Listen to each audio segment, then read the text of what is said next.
All right. So what do you think of the designer outlet in Swindon? Um, I think it's actually, um, and there's not a lot that Swindon have got right. The classic being the mechanics there, which is an absolute embarrassment. The final building like that being left to go to dereliction and ruin. Um, but the one thing that Swindon has done well is the designer outlet, the retail outlet. Um, it's because the impulse would have been typical Swindon. Would have been just to flatten it and build flats, just build starter homes and that kind of thing, which are not that needs doing, of course, um, but the fact that they've actually taken it, repurposed it into a retail place, um, which is actually better by miles than the actual town centre. In fact, the retail centre has become the shopping centre of the town as opposed to the town itself. But doing that is great. And it's a lovely place to walk around. You can walk around it in the dry, um, so you're not being rained on as you would be in a normal high street. There's everything you need there. Um, it's good, and it brings in people into the town because quite often you go by and there's coaches and stuff in the car park, so people come from all over the place to use it. So I think it's really good. I think it probably could do you've been doing with developing more, have more variety of shops and things like that. But yeah, it's really good. I'm all for it. Do you think Yeah. it does a good job in preserving Swindon's history? Yeah, because as you walk round, I mean, there's sort of signs and things telling you about like what that particular part of the building did. You've got overhead, you've got the old gantries that they use for sort of lifting locos and carriages and things like that onto their sort of wheels, and there are little signs telling you what they are, who made them, how old they are, that when they were built, that kind of thing. So yeah, it does a really good job. It's not just another mall. It's not just another shopping mall. It has historical merit and architectural merit, and I think that it's what as I say. If Swindon's done anything right, it's that. Yeah. Do you yourself have any connection to the GWR factories or Yeah, and friends in or its family? original days, yeah, my grandfather did his apprenticeship there. He didn't actually work there. He ended up working for Garrett, but he did an apprenticeship there. I think his father was there. I had a great uncle, I think, who worked there. So yeah, it had a lot. If you're sort of born in Swindon and you're sort of a couple of generations or so in Swindon, then you're pretty much guaranteed to have some connection with the railway works. So it's kind of it's kind of ingrained in your DNA, I suppose, in a sense. Yeah, I was yeah. thinking that when I was researching, when it was nearly like a few days from 150 years lasting until it closed. But there must have been people whose entire nearly 150-year family tree have been people working in those factories. Yeah, well, yeah. It's interesting actually because there was a lot of post-war, obviously, a lot of new companies moved into Swindon. So you had the sort of railway works, and then you had the car industry moved into Swindon. A company called Press Steel, which then became Rover and BMW and so forth. Which is where my dad worked, and he was an engineer. He was an automotive engineer, and he was always a little bit dismissive of the GWR, the railway works, because obviously working with trains, it was a different set of tolerances to being in the car industry. Yeah. So it was always, oh yeah, those people, they're not really free. He was always just sort of looked down on people that worked in the railway works because but that that's just the thing. But I mean the steam locos that were built in Swindon were the finest in the world. People from Crewe or whatever might disagree with that, but yeah, they were the finest in the world. And the carriage works as well, and everything they did there was amazing, really.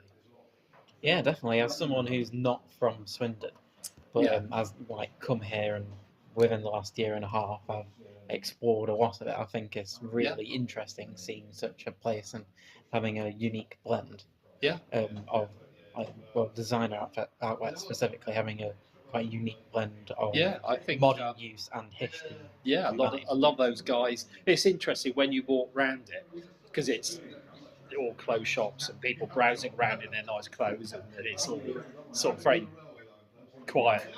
Just a a normal retail environment. And some of the places you walk through in their heyday, that would have been Sodom and Gomorrah. That would have been like Dante's Inferno. Because you've got the where the furnaces were and things like that, and the noise and the clamour. Of course, it's all metalwork, bashing bits of metal, and the noise in there would have been absolutely horrendous. Sort of pretty strange. You sort of walk around now, and it's all nice floors and all this sort of thing. But back then, it would have been absolute hell on earth. I remember I read somewhere that if you just wanted to go. They actually had guards in the gents' toilets. Of course, it was all gents, But they had guys who were supervisors of the toilets, so they would time you in and time you out because you're only allowed a few minutes in the loo. So they would literally. These guys were posted on the toilets to check how long you'd been in there and so forth. Yeah. So, yeah. I definitely remember reading that in Steam Museum and thought that was a bit ridiculous. Yeah. Contrasting it with my own job where it's you can go and... But the amazing thing as well is I remember reading this and I was talking to my father about it, and they used to collect the wages once a week from a bank in Swindon, and they had literally a little buggy thing with a big truck with a trailer behind it, and this thing used to go up to wherever this bank was. I think it was in the High Street in Swindon. They'd get all this money. Of course, everything, there was no bank, there was no electronic banking then, it was all cash. In fact, a lot of people didn't have bank accounts, it was everything was cash. So they would go take this buggy, this little wagon, up to the bank, load all this cash on, and it would be piled up, yay high cash.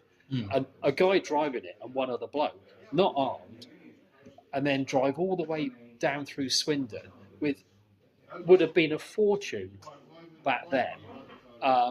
Brought it back to the railway works, and then they had to basically a whole department would then have to take this money and break it down to everybody's. You think all the people that work there, thousands work there, and everyone, Fred did a bit of overtime that week, or someone else did this, or everybody would have had different amounts in their pay packet, and they had to do all this. I think every week, and break all this down and then issue it out to all the guys, their individual money, sort of thing. That impresses me even now, in a world without computers and without electronic banking, that they did that every week.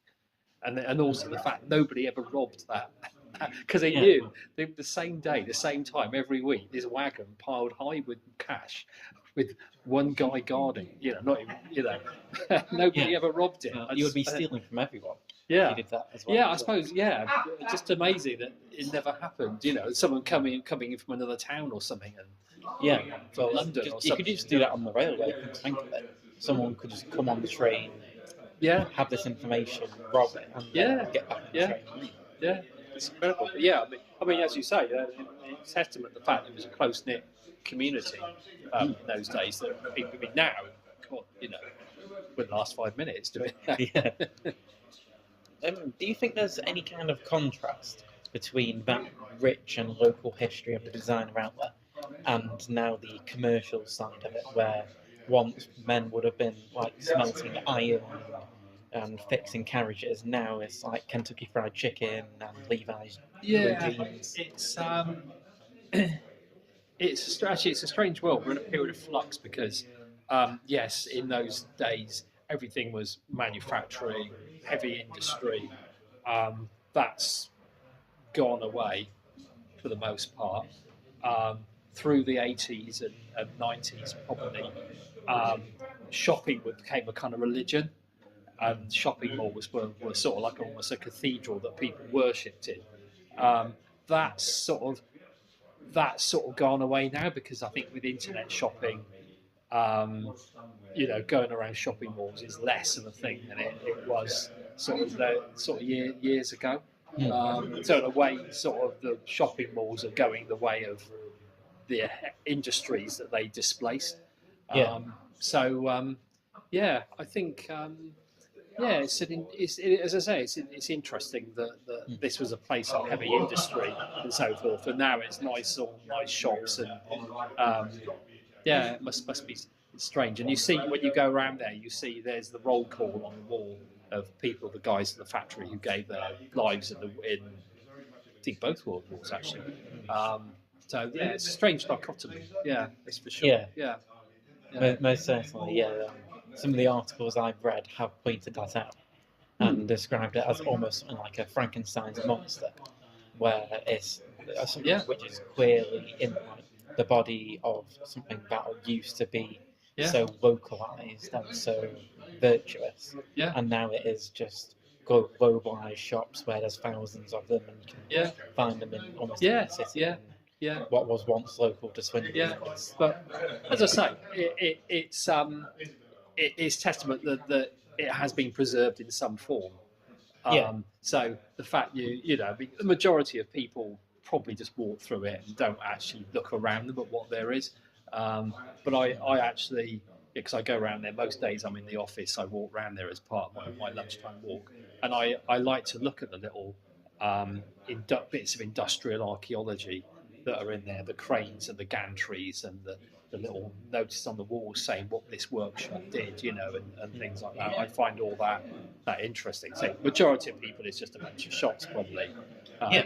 But I actually like that, and I would hope there are other people there, other people go around as well who pick up on all that kind of thing. That definitely applies to me. Like just through my research, I didn't notice that the hooter was still there on the outside of the building. I've been walking past that so many times. Yeah, saw it. That hooter. If you're from Swindon, if any of the guys in here in the pub were old Swindon, that hooter was synonymous with Swindon, because every lunchtime, 1 o'clock, I think it was, they used to sound the hooter to say it's time to come back from lunch or whatever, and you could hear it all over Swindon. Like I would be playing in my mum and dad's garden, and I would hear that hooter, and it was just a thing that was synonymous with Swindon. 1 o'clock every day. I think it was 1 o'clock. That hooter would go, and also every New Year's Eve. So midnight on New Year's Eve to sort of ring in the new year, you would hear the hooter go. It's they actually sound it when they do the beer festival in the Steam Museum. They actually there's a guy, a friend of mine actually called Colin, who's got traction engine, or has traction engine. I think he's sold it now. But he used to connect up his traction engine to the hooter. It's actually a differently placed to the one that's actually in the outlet village. But he used to connect his traction engine up to sound the hooter. Yeah, it's very much part of Swindon culture. I bet there's recordings of it somewhere. It's a particular sound. It's quite an eerie sound. But yeah, there's probably recordings of it somewhere online if you were to search around. I know there's multiple BBC documentaries all about the Swindon factories and its closure. Yeah. So no doubt at some point one of those that features. I'll have to listen out for it. Yeah. If you played that to any Swindon person, old Swindon person, maybe that would take them back. Yeah. Well, thank you, Nick, for the interview. Oh, is that it? Oh, right. Yes. Good. I think we've answered the main questions anyway. So it's not going to be a particularly long article. Yeah. All right. So thank you. You're going to put my name on it? I can do if you want. Yeah, fine.